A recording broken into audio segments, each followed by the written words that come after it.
the street and the neighbourhood is where the crises converge and we experience them the most, right? So the energy crisis or the cost of living crisis, you can see it as a concept, but where you feel it is in your everyday life.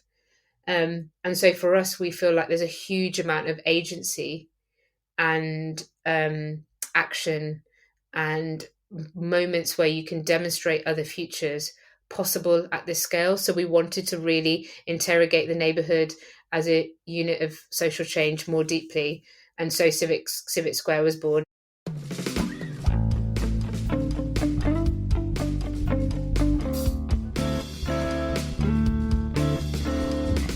Welcome to the Green Urbanist, a podcast for urbanists fighting climate change. I'm Ross.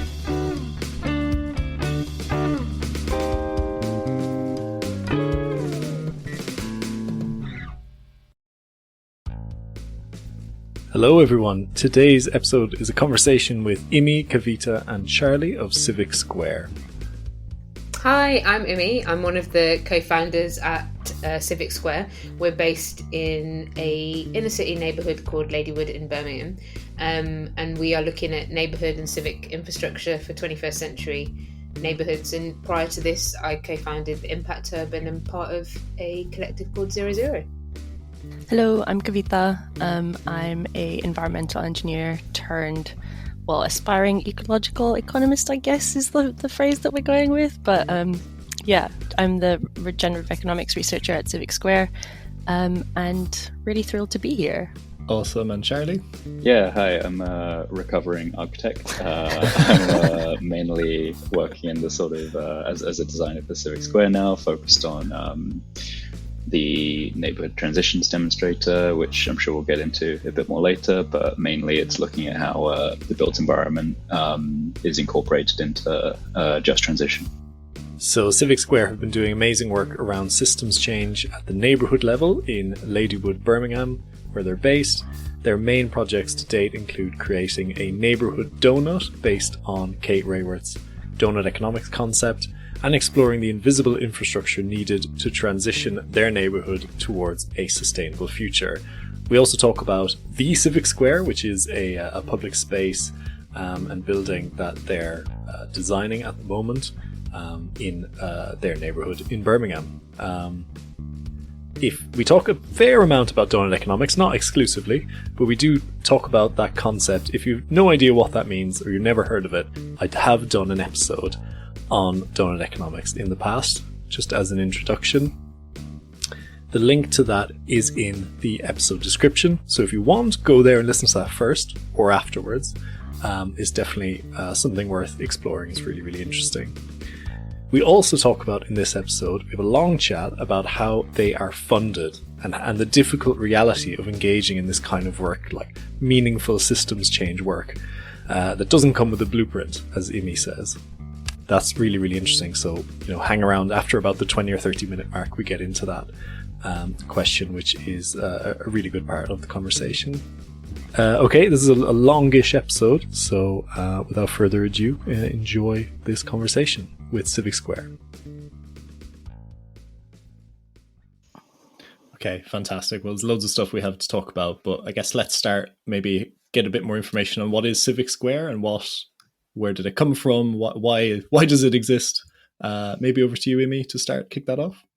Yeah, absolutely. I mean, great question. It's many things all mixed up together, and and I think that's quite important. Where it came from really was inspired by the journey we have been on with the studio 00, which Architecture 00 came out of, WikiHouse came out of, Open Systems Lab came out of, Open Desk came out of, Dark Matter Labs did, a whole number of democratic, emerging, open source platforms looking at the future of housing, the future of planning, the future of our civic and social infrastructure. And we came across them nearly 10 years ago. And for me personally, the real inspiration was just watching many unlikely allies and people, recovering architects, people who'd come out of engineering or geography or the social sector, or in my case, the sciences and medical background, and were trying to forge new collaborative, dynamic, interdependent futures. And there were certainly people that nobody would put together, and there wasn't necessarily a blueprint for how they could do this. And I remember one of my biggest questions was, who said you could do this? When I first joined, I was quite young. I used to go around and ask some of them, like, who said you could reimagine the housing system, or like rethink planning? And it really dawned on me how rigid and structured a lot of my education had been, to make me not realize that there weren't these imaginary like people that said you are allowed to rethink this structural system.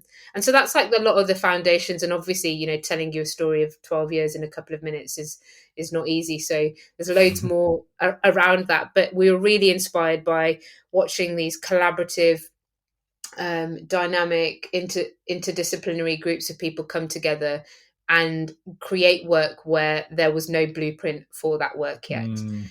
As they developed a lot of that work, in the case of, WikiHouse getting millimeter precision housing technology, MMC technology, like precise, they started to realize, or started to discover how deep some of the entrenched systems underneath, much of that was holding so much back. So how things were financed, how they were governed, how they were owned, the land system, and so on and so on. And so came Dark Matter Labs, and that was really looking at some of this. And for us, we were organising and convening in Birmingham. We co-founded something called Impact Hub Birmingham, that really looked at what it meant to bring those complex, knotty challenges into the hands of people where they are, and create those spaces for many, many different people to come together, build the open movements, build the literacy, the resources to act on that. From there, though, we really realised that there's a limit to how much we can do until we start to really unpick some of these, like I termed the dark matter, other people talk them invisible structures, how the land is owned, how things are financed. And from this incredible movement we had at the Impact Hub, which was citywide, that we'd crowdfunded and built together, we knew that it was time to take the next leap, to really look at what it meant to make change and transformative change alongside people in places like Birmingham, in the inner city, the places that are least expected for like the most transformative ideas and projects to first be born. They're thought of in think tanks or in architecture studios or in policy places in central London, but actually you wanted to really make and demonstrate it. And for us, I can summarize really why Civic Square exists into one line, which is that the street and the neighborhood is where the crises converge and we experience them the most, right? So the energy crisis or the cost of living crisis, you can see it as a concept, but where you feel it is in your everyday life. And so for us, we feel like there's a huge amount of agency and action and moments where you can demonstrate other futures possible at this scale. So we wanted to really interrogate the neighborhood as a unit of social change more deeply. And so Civic Square was born. And I can tell you a bit more about this through as we chat, because I think that this is not some new idea. We have historic precedents of infrastructuring transitions and how crucial democratic access to tools, knowledge, spaces, resources at a neighborhood and at a street level was critical to those transitions. And we can talk about those later on. But that's who we are. We're based in Ladywood in Birmingham, and we can talk more about all the bits and bobs and how we're thinking about that through this next bit. So there was three things. I had a chat with Charlie before this that we could talk about. One is the Civic Square as a physical place, the Neighbourhood Doughnut, and then your work around neighbourhood transitions. So I don't know who wants to kick us off with what, or give us a little overview of why those three things why you're working on those. Yeah, I'll give a little overview and then I'll pass over to these guys to talk more. And I'll loop it back to the first thing that we talked about, that we come from this we don't necessarily come from it ourselves, right? But we're part of this ecosystem of people and partners. And I think the economist Carlota Perez talks about this beautifully, where she talks about transitions require institutional infrastructural responses, right? She talks about it, and institution doesn't have to be big and heavy, but the scale of transition we need to go through requires an infrastructure response. There's a couple of really clear examples we can talk about in the history of England and the UK, given that that's where we are. The imperial example of post-war, the country needing to rebuild itself, and the identification that health was a key part of that, and the forming of the NHS. The NHS was a national system, a regional system, but it understood really clearly that you can't just shout at people from a prime ministerial pedestal, can you go and get healthy? We need to increase the productivity. And I'm doing air quotes for a moment on productivity, just so for all the reasons we'll know about later.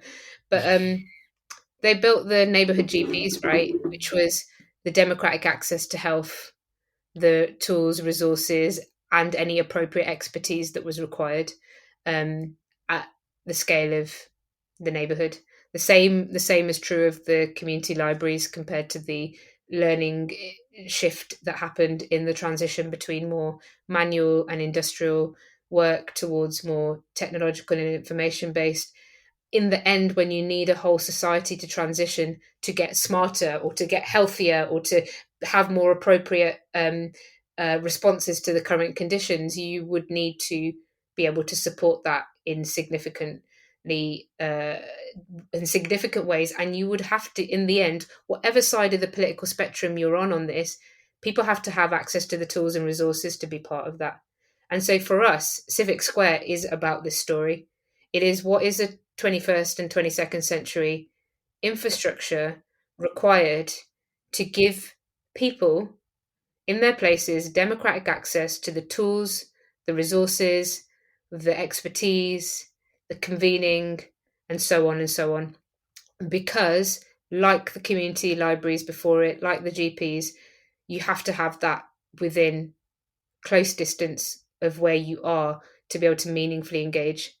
And so one part of our work is a real transformation of an old industrial site to demonstrate what some of that can look like, to show the microfactories, the community kitchens, the spaces, the work spaces, the type of public squares at the heart of our neighbourhoods that would be important. But we're not just interested in massive capital transformations, because we really believe that every empty space and part of the built environment and empty high streets and shopping precincts and front lawns and school playgrounds and roofs are all going to be an active working part of this transition, and it is going to need all of that. So the way we've then set up the work is to really look at what is the physical infrastructure, what is the new direction, or what is the direction of this future economy, right? Which Kavita can talk about with our work around a real compass for and baseline for us to look at where we are and where we need to head, no matter how complex that is. And then what is the really tangible street-based organizing to demonstrate that transition, and in many cases that also that built environment transition in practice, which Charlie can talk about more. So we sit the overall overview framing of this is we are now in a stage where we've done loads of incredible work over the last few years, but we now want to physically and tangibly demonstrate that we are in an era that requires new infrastructures, and those infrastructures might be retrofitting and repurposing existing things, but everybody has to get on the train of climate, social, and ecological transition. And the way that everybody can get onto it is that not just the infrastructure that we're talking about, obviously this has to be met by societal legislation, vision, etc., but not to ignore the street and the neighborhood as this nice place where you just consult residents later on, or where you do beautiful palliative activities while everything's burning around them. But it's lovely because we were all together and for a moment we forgot what was really happening. But instead you make that whole element of the work a really key. In fact, for me, a missing part. I don't think that we can transition at the scale we need to and at the pace we need to unless we really truly understand that everybody has to be part of that. And we might be on the moral, just, and equitable side of that story in our politics, but I think we're at a stage where this transcends which side of the story you're on. Pragmatically, I don't think we can get there unless we're really devolving and distributing and creating democratic access to the tools and the knowledge and the spaces. So that's Civic Square as a whole. And if you go to like anywhere on social media, you'll see a little bit of the scale of the capital project and the site that we're transforming. But the others can really talk about some of the deep work that's starting to underpin that. And the word demonstrate for us is really critical now. We want to make sure in the next couple of years, all of these bold ideas that we have imagined in a lot of the things you can see about us online and a lot of our friends and partners have, you can now touch, see and feel them in practice. Awesome. Yeah. Let's keep going. Over to you, Charlie or Kavita, whoever wants to go next. Maybe it'd be useful to do the donut first, Kavita. Yeah, no problem. Great. So the Doughnut Economics Lab essentially has been a big part of what Civic Square was organizing in the last 3 years that Immy had mentioned, and has been a really big part of like how we use the Doughnut Economics framing to create something that's a tangible tool. And I know that you guys have talked about the Doughnut Economics theory in another episode. Plug it in here. So I won't go too much into the depths of what that's been, but what Civic Square has tried to do throughout having used this framework has been to play with the ideas that are in the book, take them off the page and make them really personable and really relational. So and the Deal platform, Doughnut Economics Action Lab platform, have a way to, they have like suggested methodologies on how to create what they call portraits of place. And the idea is that when you create this portrait of place, that you end up with this image of essentially where your place lies within the framework of the donut. So over 3 years, Civic Square has been working on creating a portrait of place for the community portrait as well as the data portrait. And this is all led up to, I've actually got it here, right here. This is our like pamphlet, and it basically has given us a way of quantifying, how the neighborhood's performing in the housing sector, or how the neighborhood is performing against things like climate change or ocean acidification.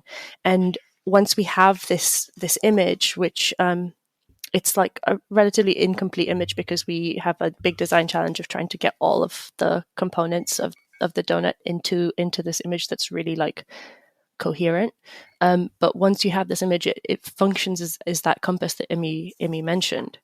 And so that's largely where that work has come up to, and we've socialized the idea through various ways with intergenerational practice in the community, through beyond school activities, with co-creation weeks. We've socialized it through the context of when the IPCC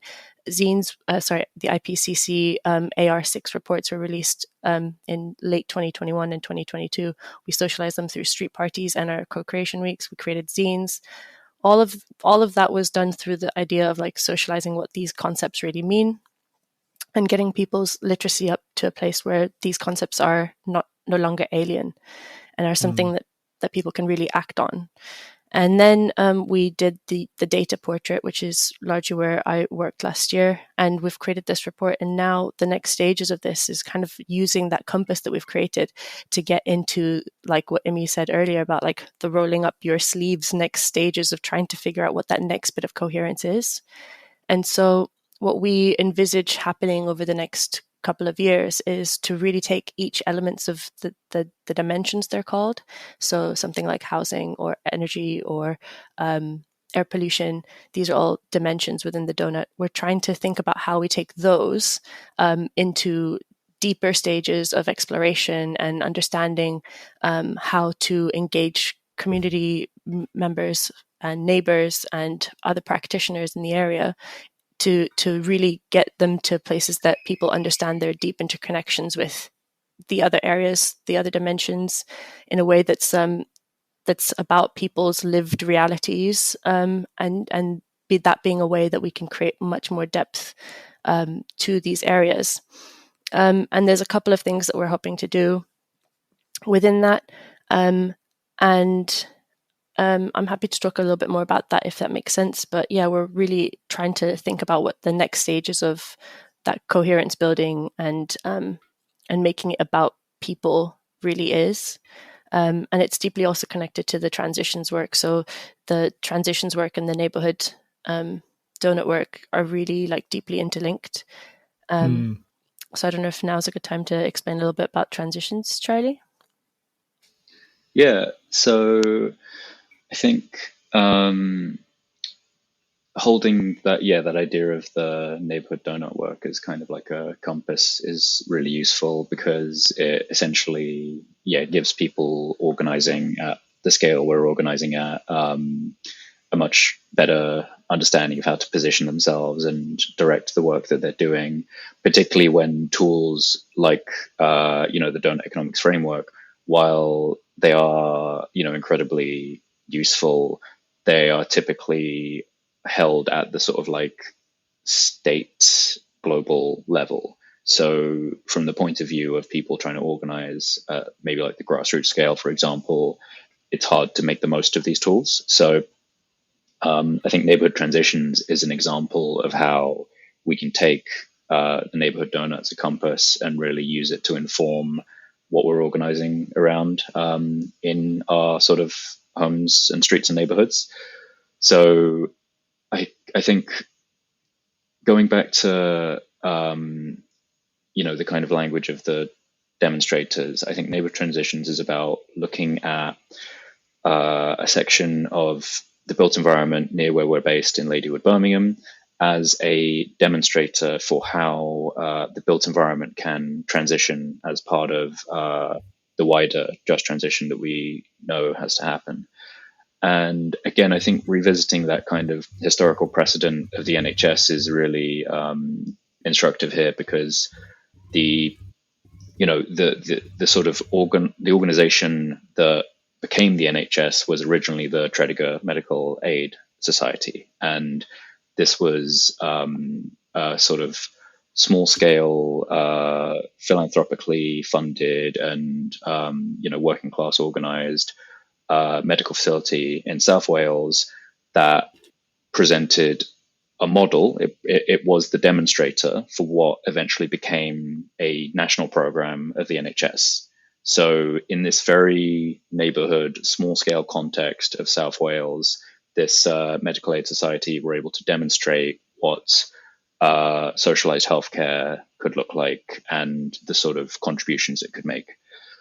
And thinking about the context we're in today and the context specifically of social and ecological crises, nothing, as far as I'm concerned, really captures the entangled nature of all of this, as well as cities and the built environment, because housing not only affects, if we have shelter or not, but we know that bad quality housing costs the NHS £1.4 billion a year. We know that housing exacerbates inequality through access to work and amenities, things like this.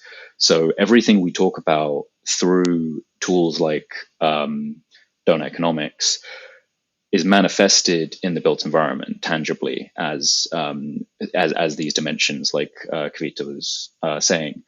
So, this is why for us, thinking of a neighborhood transition is a really important way of how we can kind of intervene and demonstrate what we think has to happen at that national scale.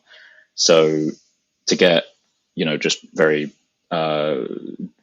tangible with all of this, what we're trying to do is we're looking at a street in Ladywood and we're thinking about how can this street be deeply retrofit in a way that is sort of owned and governed by the people who live there.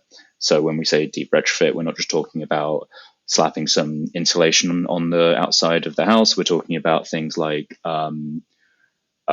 thinking about the infrastructure needed for housing. So things like water capture, things like food production, composting, We're talking also about obviously all these important things around energy efficiency, reducing the sort of carbon impact of housing, and then, essentially trying to use this demonstrator of Link Road and the sort of neighborhood transition that's happening in Ladywood and in Birmingham as a way for as a way to advocate for this at a national scale. So it's sort of framed within this idea that the most effective way we can address the condition of the existing built environment in the UK is through this neighborhood approach, because at that scale you can get the sort of the just aspect of the just transition, you can get the effective uptake and interest and legibility of the work. So taking that and then pairing it with the ambition and resource of the public program, which is why we're seeing all of this as something that we're thinking about as a public-civic partnership, as opposed to the contentious public-private partnerships that we're far more used to. So, so this, again, just I think with transitions in particular, holding the idea of the demonstrator as a strategy for how we're trying to actually take this from the philanthropic small scale to the national scale is a really kind of important aspect of it. I love that, and I really like that explanation of the NHS and where that came from and how you're sort of learning from that. I think that was fascinating. Is the idea that these projects, you'll sort of get these sort of tangible learnings from the projects that you can then disseminate and people can just take it and run with it and do it in their own way? Yeah, so I guess a lot of our the way we work and design and try and show up in the world is in that way, and to regularly and as quickly as possible, whether it's in the everyday storytelling and sharing and amplification of things that our peers and that we're doing, or it's more periodically, larger events, publications, sharing things before they're quite ready, talking about it often. Yes, absolutely, that's the case. And I think what's really important from what Charlie has said is that this framing of kind of the public civic, the trying to draw inspiration from things like the NHS and other things, is really like it's a very kind of sensible rooted version of ourselves, because what's really interesting is that, like, the last 10 years we've really been in trying to open the Overton window of like possibility, of like discourse around, more decolonial, equitable, just, bold, radical movements, work led by leaders and communities of colour, of the peers like our friends at Maya, who are bringing forth the work of the Black imagination and Black land and spatial justice and all of this, right? And now we're kind of in this space where it's not just an age thing. It's kind of like, because there's lots of people in the team for whom this is like one of their first jobs, but it's also just where we are at this critical juncture in the last 10 years of political turmoil that we have sat within. The fact that some of us have watched everything that we knew as a country holds forth the social foundation, and we still weren't meeting everybody's needs in a just and equitable way, being ripped away. And so we're at this precipice now of like, well, what parallels can we draw to other like just like left or right stories of change, but and also where they came from. So I think that piece that Charlie talked about around working class rooted deep like micro demonstrators as an example is crucial to us. And the point is that we don't build hundreds of civic squares. The point is we share the ideas and stories quickly and as widely as possible, but rooted within a story that the next Prime Minister or administration could also pick up like confidently as well, about the public and public civic partnership. The only thing I would say to anybody listening is that, just to add that nuance, is we're not so naive that we think that, like the people setting up the Tredegar Medical Aid Society didn't think they were going to go and be the eve of the NHS when they were doing it, right? It was built from a working class, deeply rooted, radical solidarity and understanding of the needs of a completely under-resourced portion of society, where healthcare was seen as for those who could afford it or those who deserved it, and everybody else kind of just dealt with their hand, right? So it's not like we're sitting here saying, hey, like, we think that Civic Square's demonstrators, somebody will tell a story about them in this way in the future, precisely to do with us. What I do think is really important is that all of us in this field need to get out in and be in the homes and the places and the neighborhoods that we actually think this stuff needs to happen to. Like, there's such a lot in the built environment where people will describe what needs to happen, and it's like, no, but somebody else needs to do that bit, right? It's like, we need these one-stop retrofit shops, we need better this, we need, and it's like, who are these imaginary people that we're talking to, right?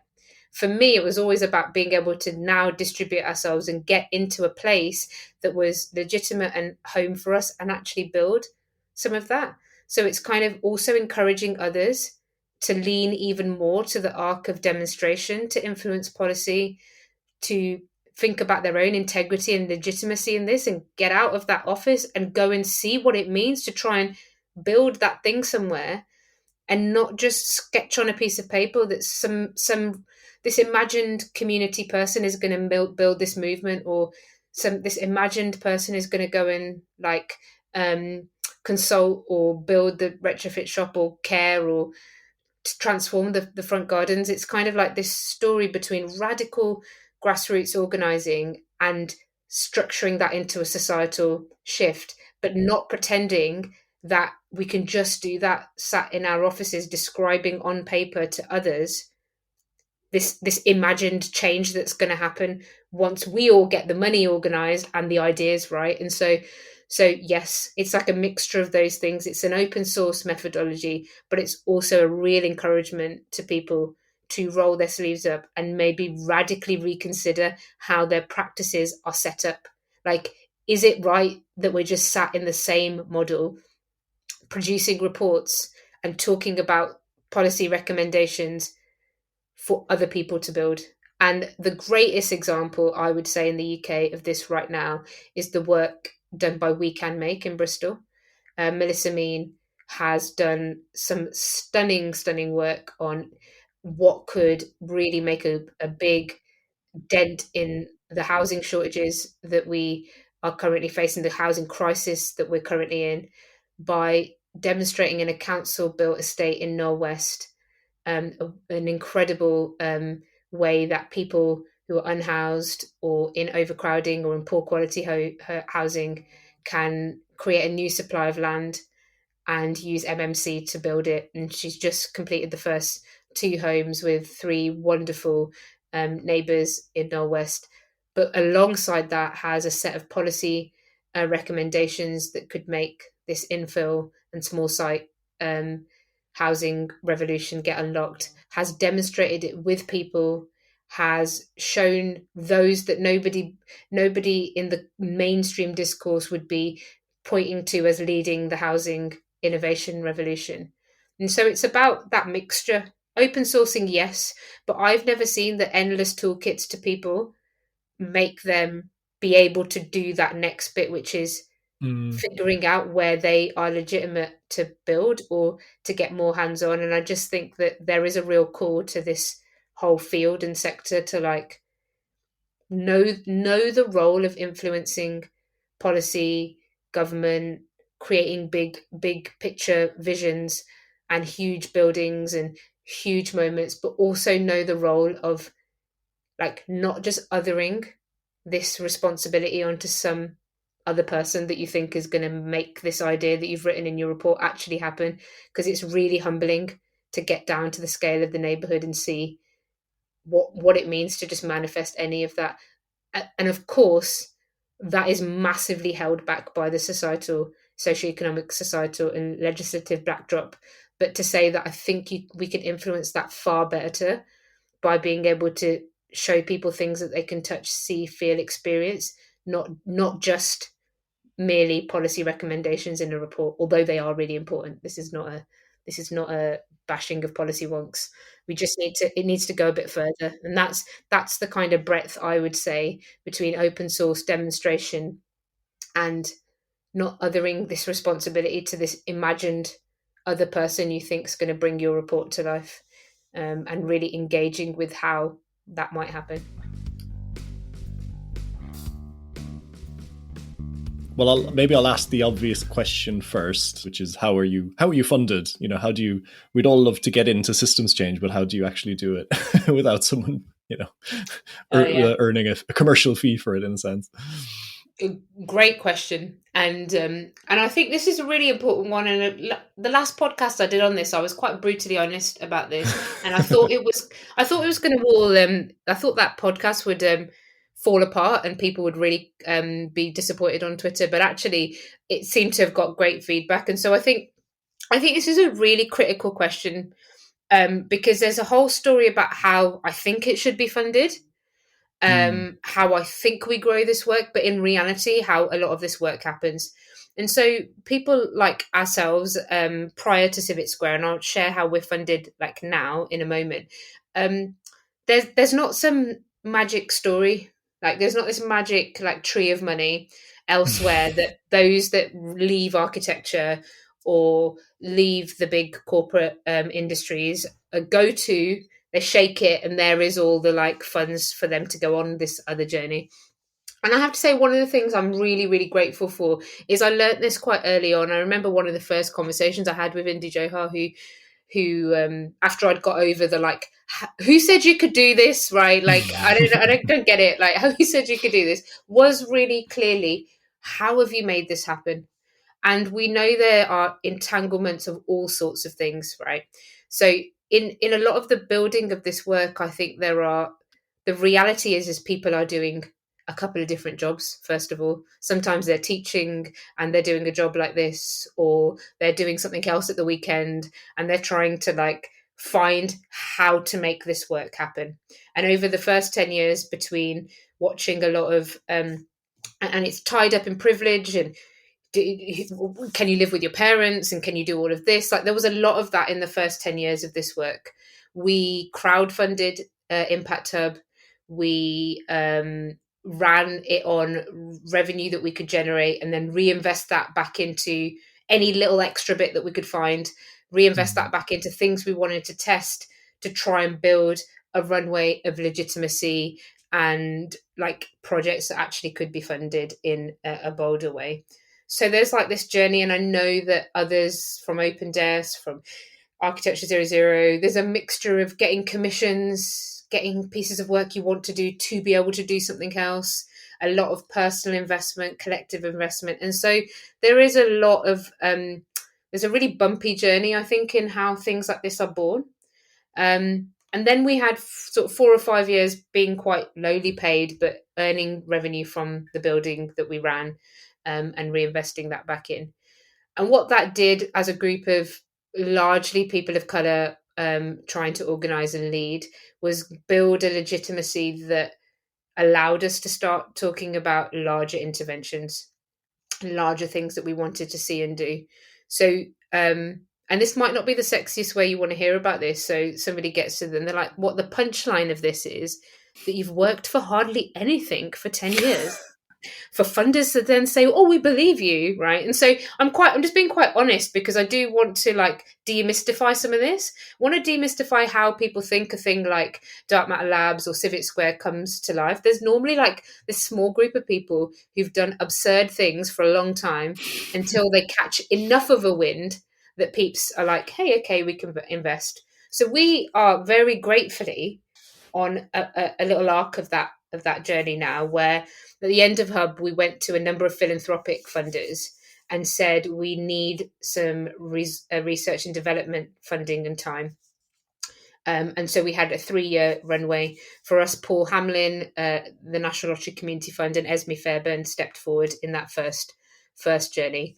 It was for 3 years so that we could build the physical element of the infrastructure, where we would then generate a revenue and create a more balanced model of having a revenue generation stream, that was hopefully more 21st century and regenerative and cyclical, but would be able to keep us out of having to do high levels of being funded in a more charitable way.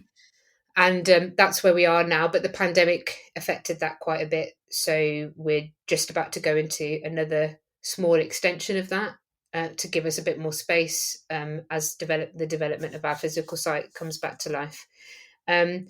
So there is a period of time now where we are resourced and funded.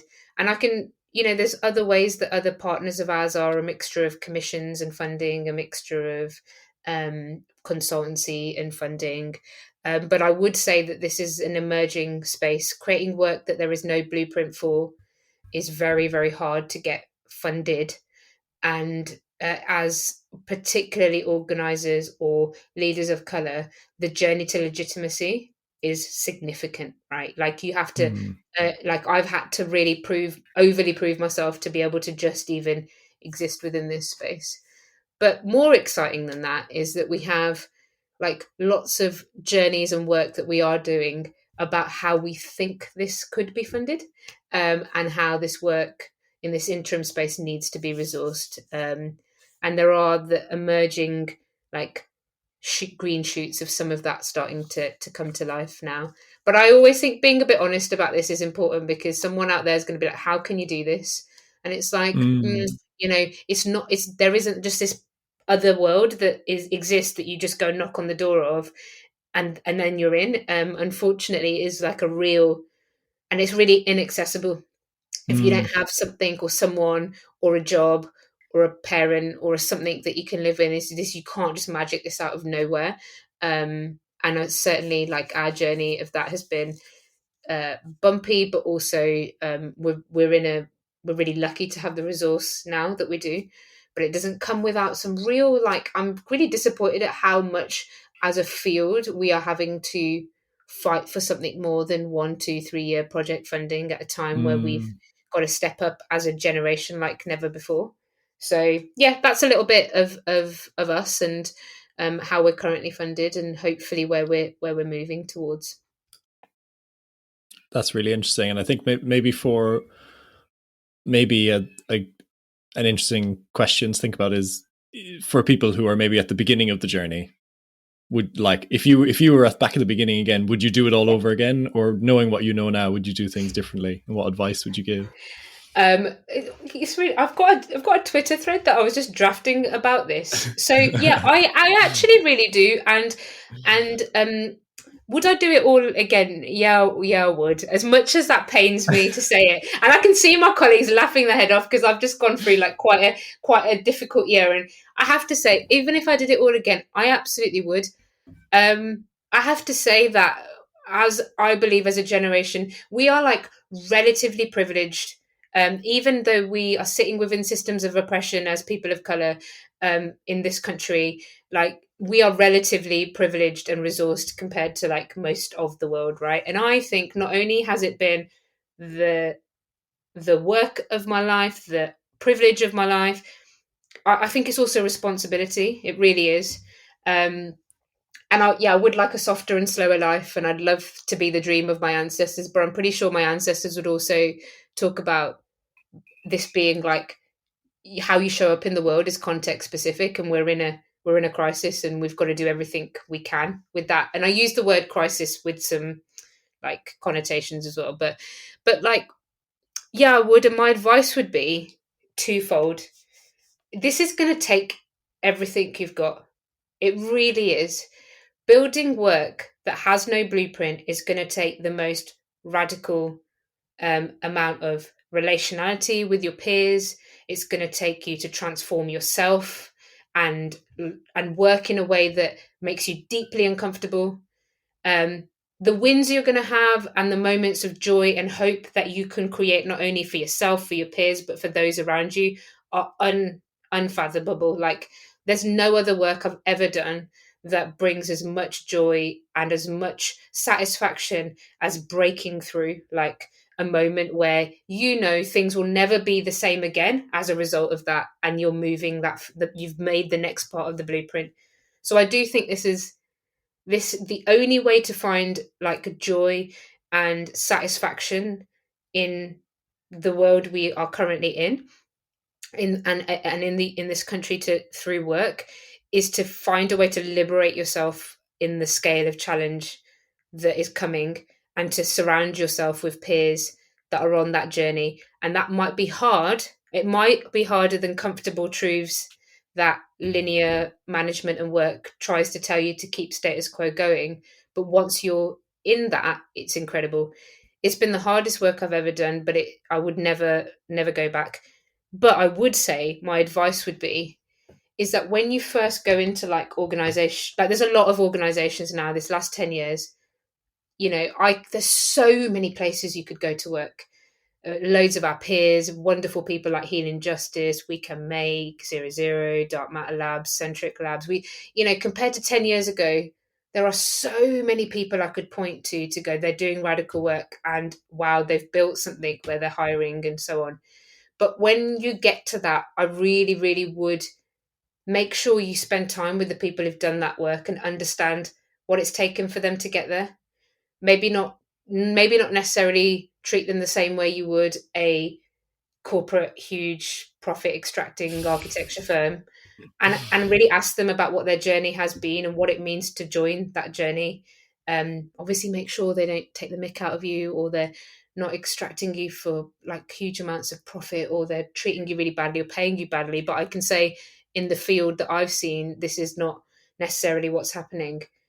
But if you're coming to build, think really clearly about the work you might have to do on yourself to be in as part of that, the radical relationships you might have to just go tell me about what the last 10 years has been like. Because 10 years ago, there weren't these jobs. They didn't have pensions. They didn't have a team. They didn't have a blueprint. And a lot of people have created that, and that's amazing.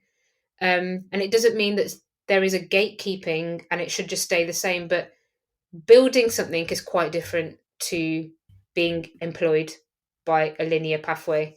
And I would just say that my advice would be, it is the greatest, most satisfying work, but it is so hard and it takes so much of us that the radical relationships and connectivity are really, really crucial. So when you go in wide-eyed, enthusiastic, and really excited to be part of this journey, try and interrogate some of that, and really think about what it means for you to show up in that, because there is no, again, like I said, there's no magic place. It is just lots of people rolling up their sleeves and trying to give form to these bold ideas, trying to give them the next bit of coherence and the next bit of craft and form so that they can show up in the world and become something. And I sometimes feel that there's this idea that there's this magic place where all of that happens. And I certainly know I had it when I first joined. I thought there's this place, like, but then you just realize, oh no, it's just you and your peers and what you're making and what you're putting out in the world and what movements you're building. So yeah, go into it thoughtfully as well as wholeheartedly, is my bits of advice. Wow, lots of food for thought there. Thank you so much. I want to give a chance for Charlie and Kavita to come in on that if you want before we move on to talking about your projects. Yeah, I think maybe one thing that's interesting about, I guess, something that a lot of people in Civic Square have in common, not everyone, but a lot of people in the team, I think, have a sort of almost origin story or a background that's rooted in, like activism, organizing, community work, things like this. And I think what one thing that's really important just in terms of keeping yourself grounded in doing this kind of work is to kind of routinely acknowledge that the vast majority of systems change work or just transition work or moving to an emergent economic system, however you want to call it, the vast majority of that is unpaid organizing, because essentially you're sort of agitating against the status quo to some extent or another.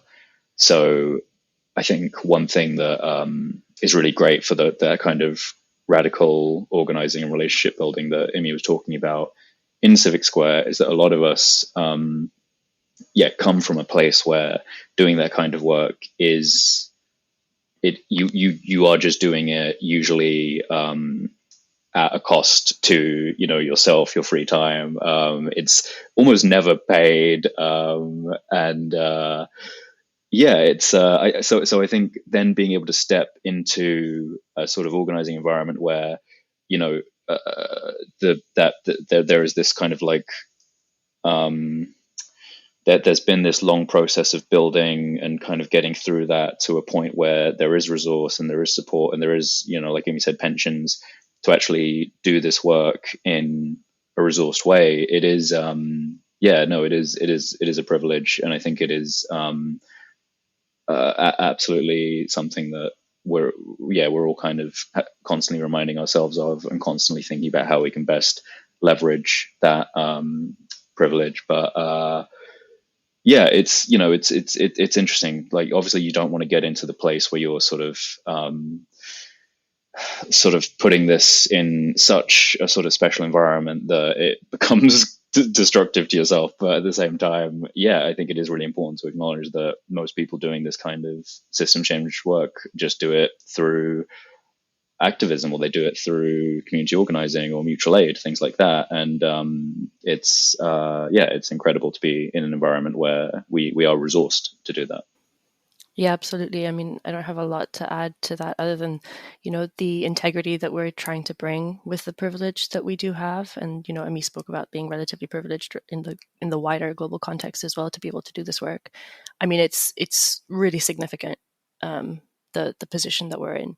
And so the integrity that we're trying to bring at every stage, it requires to like constantly be learning about who else is in the ecosystem of this work, who else is doing the work, who else is pushing the field, what other new skills and contexts that we need to be considering. So the relationality within that is like unbelievably fundamental to us being able to sustain ourselves in this, which is also like another like benefit, because like you end up working with people that you actually like give two hoots about, and that in itself is another like privilege. Well, don't let it get to your head, guys.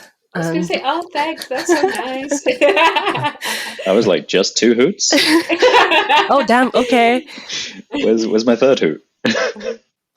But I think that, Ross, it's really important with what Charlie and Kavita and I have said, not to lose the nuance of why I also feel like it's important for people who are in positions like mine, and this is definitely one thing that I've learned over the last year, is what it means to create those conditions as well.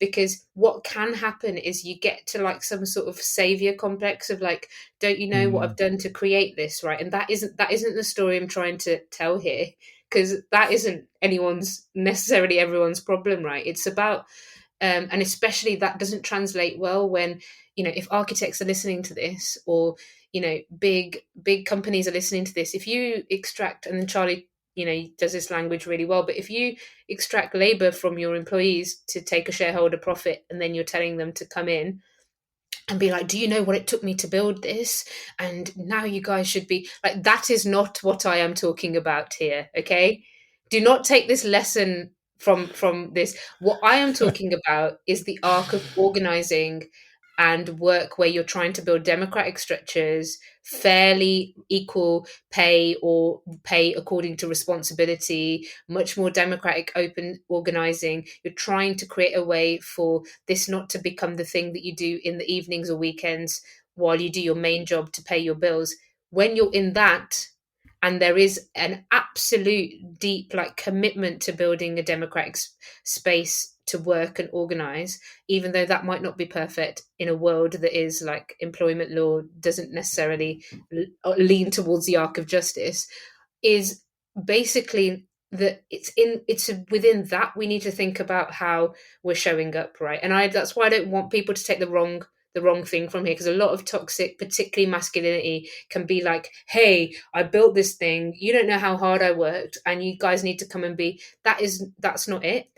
Particularly within this, though, it's important to go back to the first point I was saying, is we've had to keep really interrogating our role in that as we've grown the team, because even in saying that, none of the team or the younger team members or people who've joined are immune to the fact that we're in a cost of living crisis.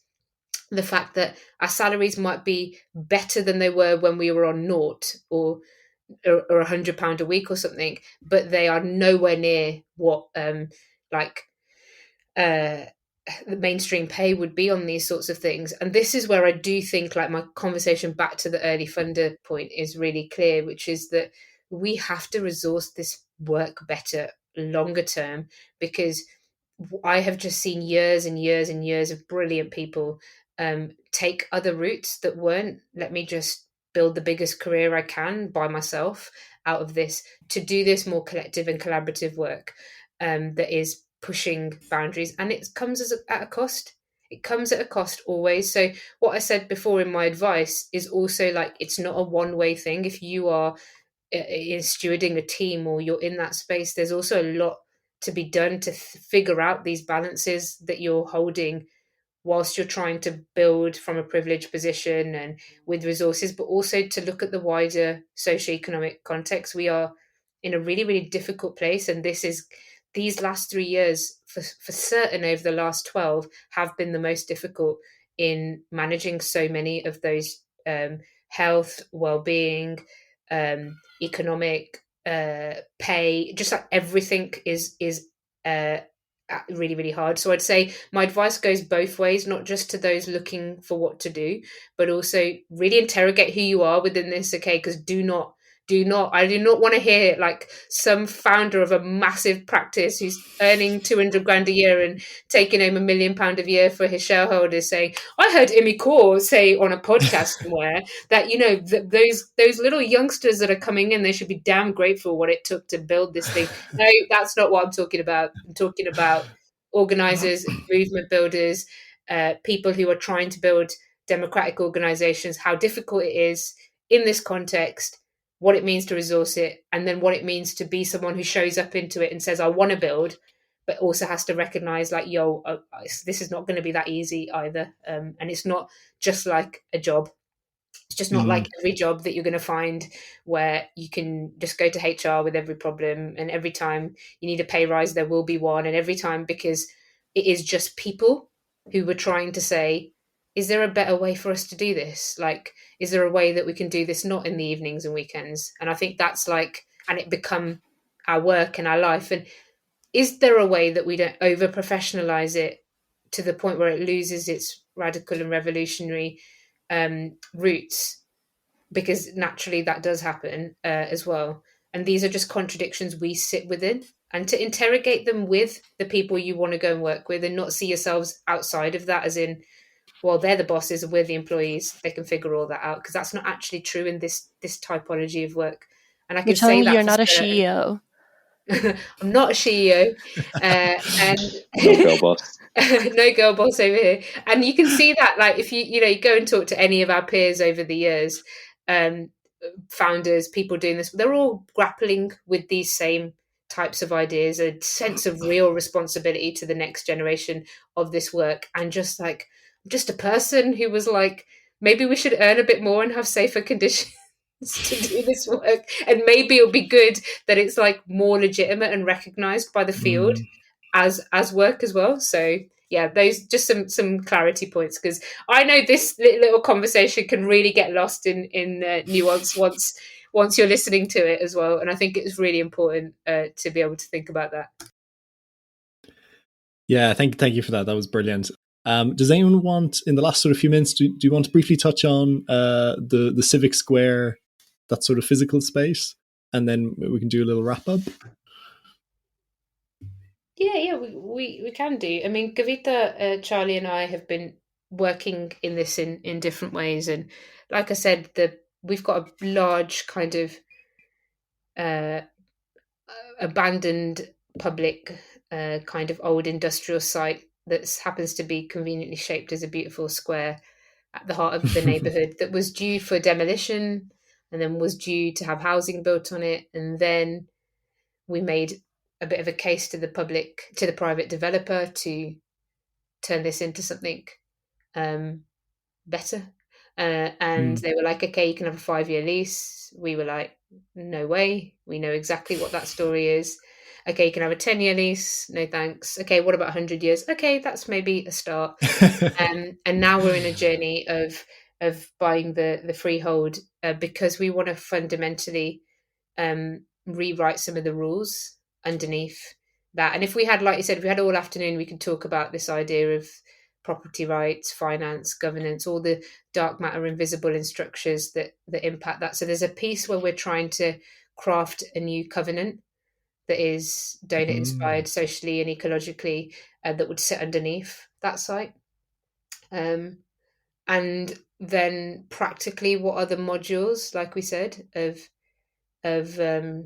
the types of tools and resources people need. Noel West has shown how powerful a micro factory is in a neighborhood to be able to learn skills, build new homes, make, repair, mend, etc., etc. So there's that piece, and then there's the third layer, which is how can this demonstrate social and ecological like standards. And I don't know if you, Kavita, want to share a little bit about what we started to imagine with some of the graduates at Centre for Alternative Technology who have pioneered this for a while around all the other ways this building might demonstrate high performance and adaptation and other things. If we'll share a little bit about that. Yeah, absolutely. So like Immy said, it's like an old industrial building, and typically these have had like significant amounts of construction happen to them, and they may have been passed through various hands in the past. But one thing about the built environment is that it contains a lot of what's like stored carbon. So we know that like taking buildings down just for the sake of building something on top of it is incredibly damaging to the environment in multiple different ways, as well as it being resource intensive. And so when we envisage what this building could be, there's just like an endless possibility of like how this building can be like a visual, physical demonstration of all of the possibilities of what regenerating a building that has really good bones could be. So we're thinking. So we had a day with some of the alumni and some current students of Centre for Alternative Technology, who are an amazing postgraduate university and research centre in North Wales. And some of the students came down, and we had kind of like a spec day where we were just trying to figure out like what are the actual like tangible examples of things that just transitioning from what's possible to maybe what's practicable. And so we had this wonderful day where we just like immersed ourselves in possibility and transitioning that into like, okay, well, realistically, we can put solar panels on the roofs, or we can transition, like we can get them some ground source heat pumps as well as water source heat pumps, because we're based on the canal. We can transition the whole wall so that it becomes like a green space that demonstrates how we can do like vertical farming. And these are just some of the examples of the possibilities of what could be here. And we, pairing that with the microfactories and the possibility of having a trade school and this being a place that's like convivially active in the neighborhood, this then becomes a place that is like a site of learning. It's a site of convening. It's a site that people come to throughout. It's hopefully like more than 100 years that we get this for, that just lives and breathes itself as a place that people can learn from and add to and be part of what regeneration and redistribution of resources really looks like in like a physical context of place. So that's kind of the idea based on what that was. And it was such an amazing day. We even had John Christophers come down for the day, who's an amazing architect who has created his own zero carbon house. And he was just like, he amongst the rest of the students were just like, this is like an amazing space. We can do so much with this. We can put this up here and we can put that up here. And how would you like to use this space? And what's the purpose of like how people will come into the space? So we know that like, the realities of what could be are so like vast and expansive. And and I'm personally like really grateful for like all of the work that's trying to uncover like what that land contracting really looks like, that Immy is holding down like so like momentously, because what this could be for the neighborhood and like as a demonstrator and setting a precedent of is I think nothing short of historic. Wow, I can't wait to visit. When is it? When is it going to be ready? Well, I mean, that is a really good question, right? And I guess like as we come into sort of towards the end of the podcast, and Charlie always has really good final words, so I'm going to he set him up does. to just. I'm going to set him up to have the final word of this podcast. No pressure.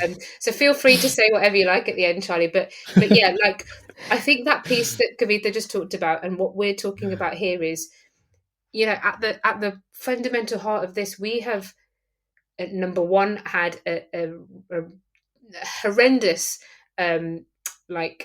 extraction and destruction of much that we knew and learnt over hundreds of years were important to the social foundation of a country, right? There's no doubt about it. For me politically, I have been able to work over both decades.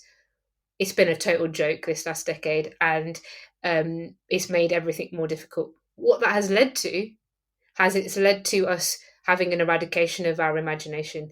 It has led to us not being able to find one another, to know that there is all this remarkable, inspired, really incredibly rooted in evidence and practice. For example, the Centre for Alternative Technology, who have been there for nearly 40 years, and we're talking about routes for zero carbon Britain far before a lot of the current discourse. And what it means is we've lost each other. We have been time scarce, time poor. The battle for the basics, the literal basics, have become so significant that they're sucking up all of the organizing time, and rightly so. It's disgrace that food banks and other things are needed in the way they are, but of course communities should be putting their energy into mutual aid and supporting one another. But what it's meant is that we've reduced down the possibility to there's some important people who will level up the country, and then the rest of us will just carry on in this way.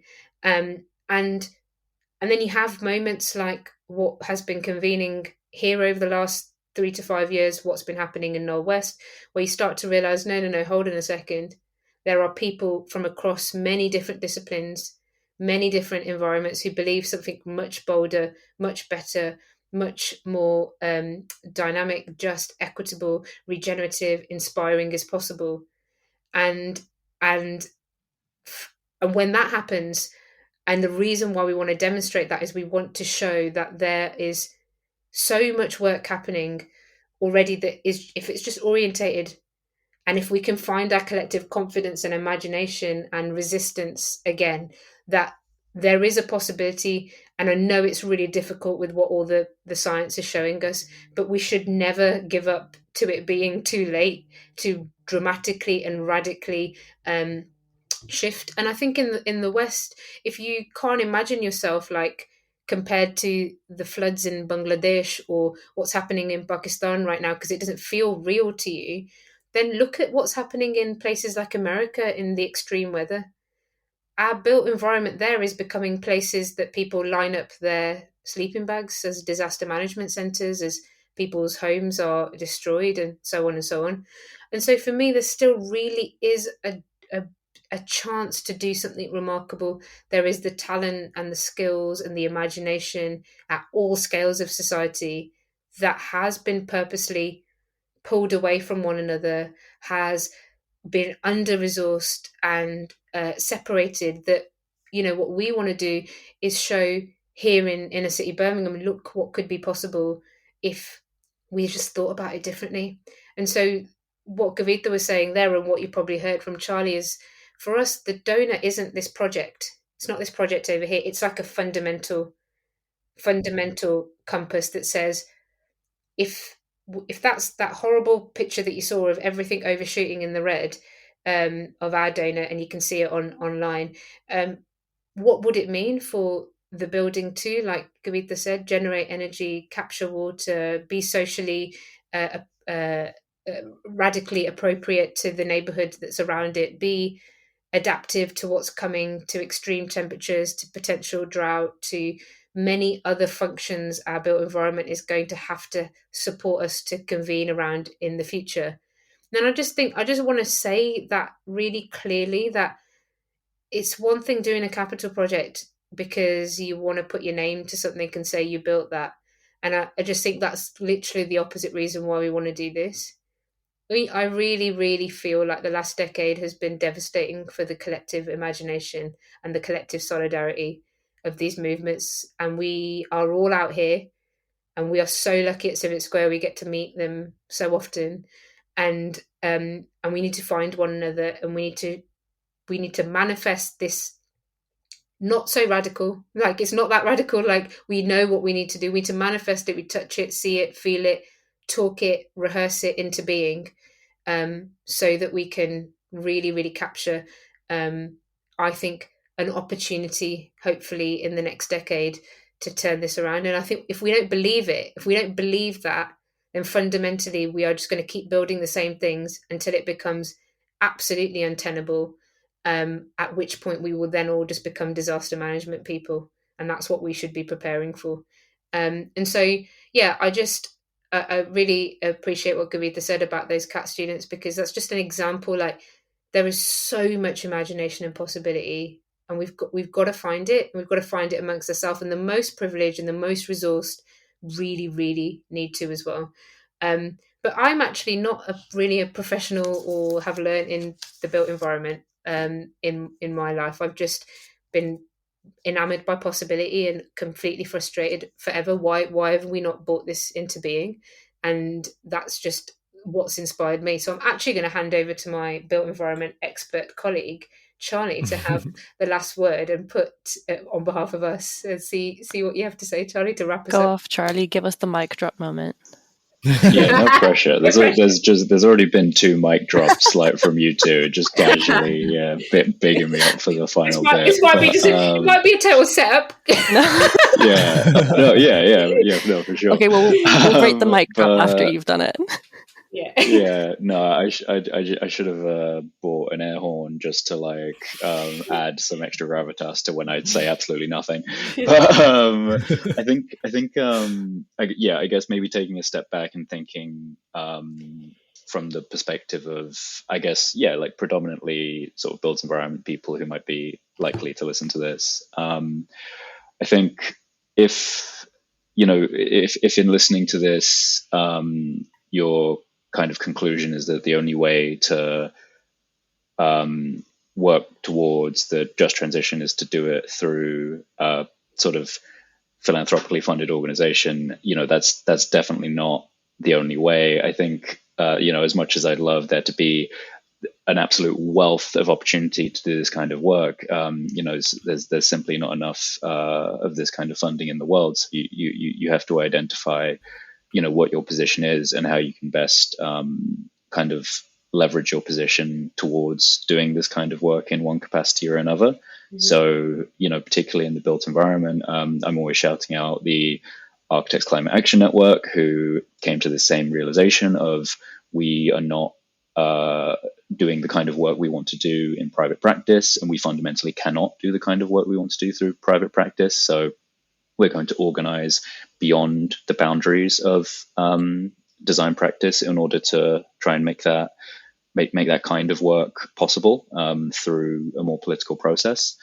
There's mutual aid, there's community work, there's unions, there's so many ways that we can sort of work, I think, harmoniously towards these kinds of conditions that we're talking about. It doesn't have to be and it cannot be full-time for everyone, because that's just not how work and survival works for most people. So I think it's about identifying what is your surplus of time and energy, and how can you best apply that to this kind of outcome. And I think that's the only thing I can really add to it. Yeah, not much of a mic drop, but hopefully maybe a useful step back. Very useful, and a great way to end. And I think the last thing I would say is that I'm actually studying at CAT at the moment. I'm doing an MSc in. Oh, amazing! Wow. We love CAT. Look, I'm just going to shout it out to say, if you don't know about the Centre for Alternative Technology, you need to know about it. You need to amplify it and support it. And I promise you, particularly those resourced urban design and architecture firms who can put R&D money into places, that's the place. And then you need to be working back and forth, because they knew this story, especially the demand management and reduction and resource and material justice story. They knew it years ago. They knew it decades ago. And I really, really do hope that actually a lot more, particularly architecture practices, can start to work really with those who have been thinking about this in the most radical ways, not just the ways that make us comfortable, like offsetting and greenwashing and put a green wall, and that will, these guys have been thinking about it fundamentally and integrally for a long time. So, well, hey, we love Cat. Big up Cat. Yeah, get yourself down to Wales. Yeah, definitely. Yeah, they're fantastic. Great call to action. And it's been even just I'm doing the sustainability and ecology MSc. Nice. And it's even just the first 2 modules that I've done, it's like blown my brain open with all the possibilities and just realizing actually how much has not come into practice yet that needs to. Yeah. So I'm sort of trying to use the podcast as a little bit of a way of translating that. But that does, like, given that they've been around for 40 years, that really tells a story, though, Ross, about the arc of change. And, like, I'm not saying that we all have to spend 40 years on this, but it definitely, like you said, we've got to accelerate the way this knowledge and information is, like, shared. And I don't know if it's necessarily just a sharing piece. Is also, we also need to uplift, like, the more uncomfortable story, because they definitely tell a more uncomfortable story about material justice, of demand reduction, rather than just, like, a different way to carry on as we are. And our colleague Kate at Deal talks really eloquently about, like, the complexity doesn't go away if you ignore it, and so what it means to bring that out and then be liberated by it and creatively interpret it. I think Cat are just a great example of that as well. So yeah, we fully endorse this very exciting snippet of news you just told us at the end of this podcast. I know. I'm glad to hear. I made the right choice then. Okay, guys, I will let you go now. Thank you so much for the conversation. It's been amazing, and I actually can't wait to listen back to it myself. Just absorb it all. Yeah, that's a good sign. Thanks for having us. Thank you so much.